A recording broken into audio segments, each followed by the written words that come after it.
How to see someone's recent followers on Instagram. Hello everybody, welcome back to the channel. Today I'll guide you on how you can see someone's recent follower on Instagram app.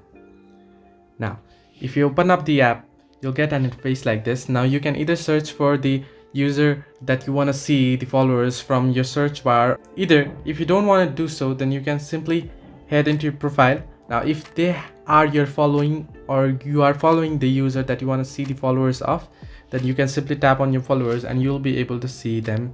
If you tap on the following option on the profile, here you can see following option and you'll see number of following, and if you tap on it, you'll be able to see all his followers or following list. You can see followers list, you can see following list.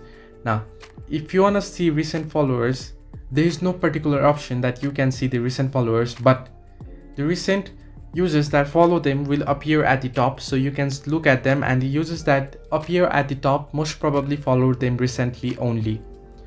And if you scroll down below, you'll be able to see all the followers. So this way you can see recent followers on Instagram app. Hope this helped. Do like and subscribe, and do not forget to leave a comment down below if you have any further issues.